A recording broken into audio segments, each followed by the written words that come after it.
যে ছাত্ররা আজকে রাজনীতিটাকে তারা পরিষ্কার করতে চাচ্ছে। 2 দিন আগে তারা বলছে উই হেট পলিটিক্স, 2 দিন আগে বলছে উই হেট পলিটিক্স, এখনো বলে।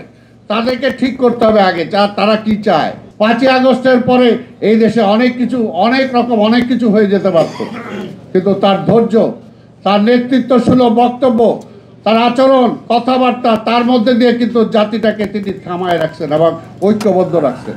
অনেকে তার নেতৃত্ব নিয়ে অনেক প্রশ্ন করছিলেন, কিন্তু আজকে সময় প্রমাণ করেছে যে সময়ের প্রয়োজনে তারেক রহমানের বিকল্প নাই। এবারও 5ই আগস্টের পরে এই রাজনৈতিক দলগুলো বলেছিল যে আসেন আমরা সবাই মিলে আমরা জাতীয় সরকার গঠন করি, তাহলে তো বিএনপির নেতৃত্বে জাতীয় সরকার হতো। কিন্তু তারেক রহমান বলছে না, জনগণের ক্ষমতা জনগণকে ফিরাই দিতে চাই। কাজে তারেক রহমান ক্ষমতার জন্য রাজনীতি করেন না। বেগম খালেদা জিয়া প্রধানমন্ত্রী ছেড়ে দিচ্ছেন সংস্কারের জন্য। এই কেয়ারটেকার গভর্নমেন্টের আন্দোলন করছিলেন সেই সময় জামাত, আওয়ামী লীগ অনেকে। তাই বেগম খালেদা প্রধানমন্ত্রী হওয়ার পরও প্রধানমন্ত্রী তো ছেড়ে দিচ্ছেন, তিনি নিজে কেয়ারটেকারের বিল পার্লামেন্টে পাশ করে কেয়ারটেকারের হাতে ক্ষমতা ছেড়ে নির্বাচনে চলে গেছেন। সেই নির্বাচনও এই ব্রুকেটটা শয়তানি করে বেগম খালেদা জিয়া হারাইছেন। কাজে জনগণকে ডিসাইড করতে দেন। জনগণ কখনো ভুল করে নাই। আর ওই 20-25 জন 30 জন মিলে ওরা বলে দেন না জনগণ ভুল করবে, তাই এই মুহূর্তে নির্বাচন দেওয়া যাবে না।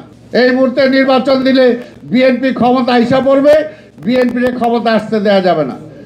কেন বিএনপির ক্ষমতায় আসতে দেওয়া যাবে না? বিএনপি সংস্কার করবে না। আরে ভাই, এই দেশে সবচেয়ে বেশি সংস্কার করে থাকতে তো বিএনপি করছে। শহীদ জিয়া একজন মহান সংস্কারক।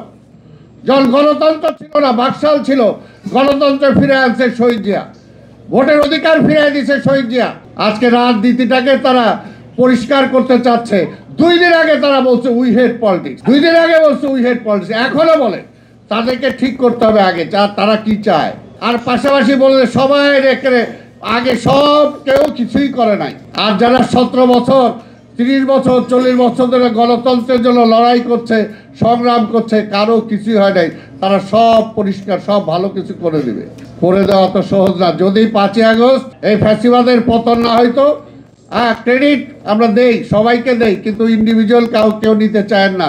ওই আওয়ামী লীগ শেখ মুজিব ক্রেডিট দিতে যায় কোথায় আস্থা করে নিক্ষিপ্ত হয়েছিল আপনাদের বোঝা উচিত।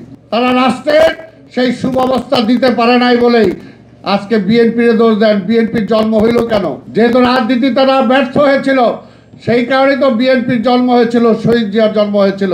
এবং জন্ম হয়েছিল বলেই এখন পর্যন্ত বাংলাদেশ টিকে আছে এবং এখন পর্যন্ত বারবার গণতন্ত্র হরণ করলেও আবার গণতন্ত্র ফিরে আসতেছে এই বেগম খালেদা জিয়া, তারেক রহমানের কারণে।